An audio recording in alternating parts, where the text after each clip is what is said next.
You see it in the news all the time, right? A certain food gets recalled, a restaurant suddenly shuts its doors. But have you ever wondered what's really going on behind the scenes in those first critical hours? Well, today we're going to pull back the curtain and look at the playbook that turns potential chaos into a controlled response. It's a scary thought, isn't it? One minute, everything's fine. The next, dozens of people are getting sick from the same source. It feels like a five-alarm fire. But amidst all that confusion, who's actually the fire chief? Who's in charge of putting it all out? Well, here's the most important thing to understand. A good response is never made up on the spot. It's all built on a detailed plan, often created years before a crisis even begins. The whole goal is to swap that feeling of panic for a clear, methodical process. So, here's the roadmap for how we're going to break it down.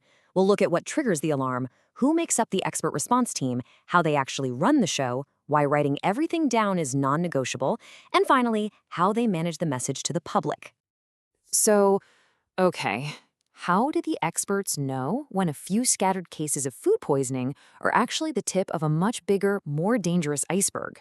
They don't just guess. There's a specific checklist they use to decide, all right, it's time to hit the big red button and activate the full plan. You see, they don't call on the cavalry for every little thing, but if the outbreak poses an immediate danger, or if there are a lot of cases popping up, if the illness is really severe or spreads like wildfire, or if it's hitting really sensitive places like a school or a hospital, that's when they escalate. That's the signal to bring in the pros. And once that call is made, everything changes. The response gets handed over to a dedicated, hand-picked group of experts, the Outbreak Control Team. So the official name for this group is the Outbreak Control Team, or OCT. Honestly, you should think of them as the special forces of public health. They have one job and one job only: coordinate every single part of the investigation and the response until that outbreak is completely shut down. Probably the best way to picture the OCT is like NASA's mission control during a rocket launch. They're the central hub. All the data flows into them, all the big decisions are made by them, and all the commands flow out from them. They're the brain of the entire operation. So who are the people in this mission control? Well, the core team is small but mighty. You've got your epidemiologist, that's your lead detective, tracking the patterns of the disease. You have the food safety officer, who's basically the crime scene investigator, checking kitchens and factories. Then there's the lab specialist, who confirms exactly what pathogen we're dealing with. And crucially, you have people handling logistics to make sure the whole operation runs smoothly. But here's what's so smart about this setup. It's totally flexible. The core team can call in specialists depending on the problem. If it's a weird toxin, they'll pull in a toxicologist. If the source is an animal product, a veterinarian is essential. And you better believe if the story hits the news, a press officer suddenly becomes one of the most critical people in that room. Okay, so we've got the team. Now let's talk about their main job. Because they don't just help with the investigation, they direct the entire thing. The OCT is like the air traffic controller for the whole response. They make sure the lab results get to the epidemiologists and that the epidemiologists' findings get to the investigators on the ground. This is so important because it stops people from working in silos. It ensures everyone is on the same page, working with the same information. Without that central hub, you just have organized chaos. And their mission follows a really clear playbook. Step 1, confirm yes, this is a real outbreak. Step 2, map out the entire investigation. Then they get the field work going, finding sick people and interviewing them. Step 4 is huge, deciding what to do, like recalling a food. Then they manage all the communications. We'll get to that in a sec. And finally, they write it all up so we can learn for next time. Now, in the middle of all this fast-paced, high-stakes action, there is one rule.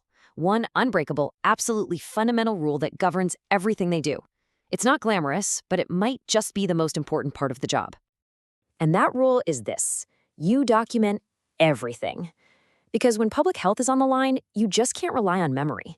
The written record, the logbooks, the notes, the emails, that becomes the one and only source of truth. It's what holds up in court, and it's what scientists review later to prevent it from happening again. And when I say everything, I mean everything. Every team member keeps a detailed log of what they did.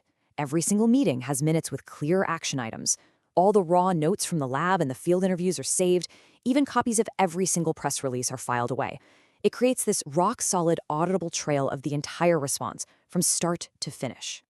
All right, let's talk about the final piece of the puzzle. And this is a part of outbreak management that can absolutely make or break the entire effort: communication.